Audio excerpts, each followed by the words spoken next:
What is going on, everyone? It is Luca here, back with another video. In this one, I'm going to try to make sense of the Raptors trade deadline, give you my thoughts and opinions on the moves, and we are going to take a look at what the Raptors ultimately did. There, of course, was a ton of speculation coming into today for the Raptors. They did their big moves about a month ago, trading away OG Anunoby and Pascal Siakam, and it was very much speculated that the Raptors were about to head towards a full-on fire sale, as many of their players were in a bunch of trade rumors. So the trade deadline has officially expired as of 3 p.m. Eastern on Thursday, and the Raptors did what they did. I'm going to talk about it. Do me a sorry, everybody. Hit a like on the video. It helps it a ton. And also, please subscribe to the channel for more Raptors and NBA content just like this. And once again, guys, just a friendly reminder, if you want to see my day-to-day Raptors content, again, you can find that at the Raptors Nation on YouTube. We just hit 1K subs there.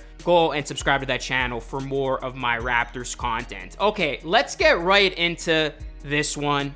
And I think the Raptors just made some sneaky good moves. We're gonna first start by talking about the first move the Raptors made earlier today on Thursday, February 8th.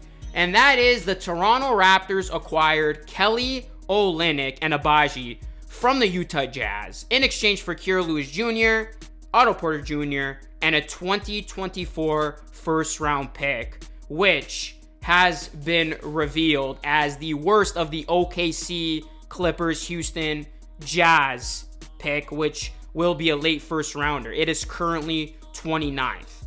So the first thing to this was, people were like, why are the Raptors giving away a first round pick? I mean, this is a team that is rebuilding. You want to keep all of your picks, but you look at it, guys. The Raptors had a bunch of picks at this upcoming draft. I mean, they could very well keep their own, which is, of course, top 6 protected. And we knew, based on what was said, that the Raptors, they weren't going to keep all these picks that they were going to have for this upcoming draft. So the Raptors, they send a late first rounder, which right now is 29.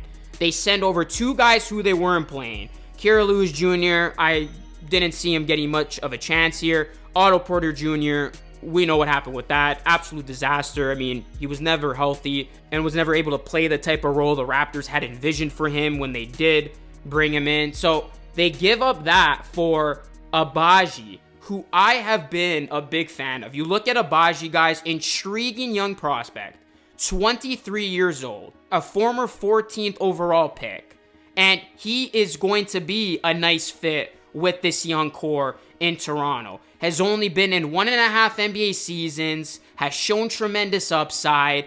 He's going to be in an opportunity now where he can truly develop. So basically, the Raptors are banking on Agbaji being better than the player that they would have drafted with this late first rounder that they surrendered. I feel pretty good about that. I do think Agbaji is going to end up becoming a solid player and somebody who can fit in nicely with this core. And then on top of that, the Raptors get Kelly Olynyk.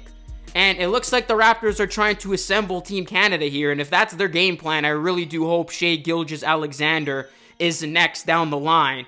But you look at Olynyk, yes, he's 32 years old. He doesn't fit the rebuilding timeline, but the Raptors need a guy like this. Olynyk, he's going to bring veteran leadership right away to this team. He's going to be a solid presence in the locker room, and he's going to be a role player that can immediately fit in and make an impact. And going back to the whole being a veteran presence, being that guy in the locker room, I think this Raptors team needs somebody like that. We saw the type of leadership he brought to Team Canada, and I think he can bring a lot of those same tendencies along with his skill set over to the Raptors that is really going to be valuable to this team as they are obviously in this new era of them rebuilding and building to the future. So Olynyk, I mean, not to mention, the Raptors needed some front court depth. They get a guy in Olynyk who is a stretch 5. So you look at what the Raptors received, there's some good value here. There's a lot of good value here for what they gave up. So I'm actually a really big fan of this trade. When it went down, that was my reaction to this. I know you see the first round pick, but then later when it was revealed which pick it is, it makes a lot of sense. And the Raptors obviously believe in Agbaji, and Olynyk, I think, can bring a lot of good things for this Raptors team. And then they have the flexibility of not necessarily being tied to him if they choose not to, because Olynyk is an unrestricted free agent this summer. But based on what Bobby Webster said, it does seem like the Raptors may keep Olynyk past the season. So we'll see about that. Then the Raptors, they announced another trade. They acquired Spencer Dinwiddie from the Brooklyn Nets in exchange for Dennis Schroeder and Thad Young. And then in a corresponding move, the Raptors waived Dinwiddie. And Shams said this on X: to avoid a $1.5 million upcoming contract bonus for games played, the Raptors are planning to waive Dinwiddie, and they in fact did. So this makes sense to me, guys, strictly being salary dump. I mean, you look at the situation with Schroeder, the Raptors brought him in at that time because they were still unsure about where they were headed. Obviously, that team had lost Fred VanVleet, but they still had OG on the roster, Siakam on the roster. They felt like they would be able to compete with that group. So you go get a veteran guard like Schroeder, hope it works. It obviously didn't. Right now, where the Raptors are at, they do not need Dennis Schroeder. It did not make sense. And apparently, according to Michael Grange, he wasn't happy about coming from off the bench. The Raptors, they get off from Schroeder, who was still owed $13 million on his contract because he has 1 year left. And they bring in Dinwiddie, who is an unrestricted free agent. So his salary is going to come off the books after the season is done. So this makes perfect sense to me. And the Raptors waived Dinwiddie now, obviously, to save on some more money that he was owed, but also to, grant the younger players on this roster some opportunities. You didn't want Spencer Dinwiddie to be there and take opportunities away from Grady Dick, who I think the Raptors should heavily play now, or a Scotty Barnes. And we can see Scotty Barnes play more point guard and be more of that secondary point guard behind Emmanuel Quickley. So this makes sense because all of a sudden, guys, the Raptors, they are putting themselves in a situation where they are going to be financially flexible. Now, who they end up deciding to spend the money on, I have no idea at this point, but Raptors clearing up cap space, giving themselves flexibility for this summer. It's a good move, especially considering that Dennis Schroeder was not going to be a part of this team's plans moving forward. And the same with Spencer Dinwiddie. So this was clearly a move just to clear up cap.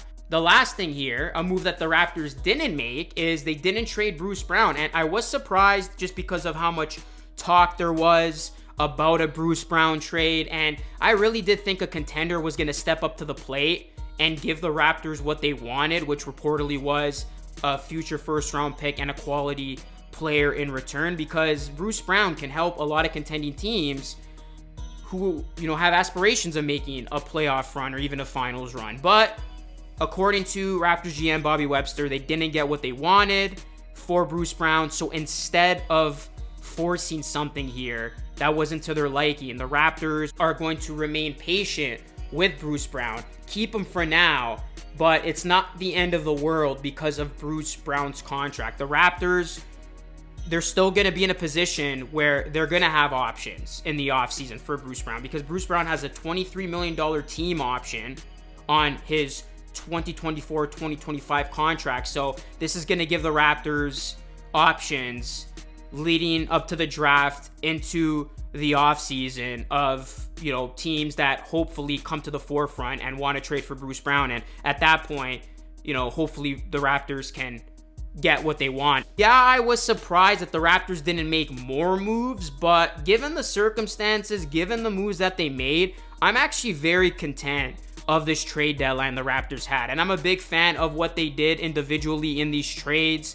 I think the Raptors have put themselves in a nice position here where, again, they are flexible and they add a key piece in Agbaji who could be a part of this young core moving forward. You bring in a veteran voice for now in Olynyk. It remains to be seen if he's going to be here past the season. They're going to have money to work with, and then they can take a little bit more time on other decisions, regarding players like Gary Trent Jr., who's an unrestricted free agent. Obviously, what their approach is going to be with Bruce Brown, Chris Boucher, what they want to do with Jakob Poeltl, etc., etc. So the Raptors, this was, tweaking the edges, and I thought these were really solid moves for the Raptors. So I'm a fan of their deadline. Let me know your thoughts of this, guys. Did you like what the Raptors did? What else were you looking to see this team do? I know a lot of people expected Brown to be dealt, but like I said, you know, based on what Bobby Webster said, it seems like a deal wasn't there for the Raptors' liking, so they didn't want to rush anything. So we'll see how the Raptors look from here. But guys, let me know your thoughts. Hit a like on the video. Subscribe to the channel if you are new. That is it for me. It's Lucas signing off. Thanks so much for watching. Until next time, stay safe.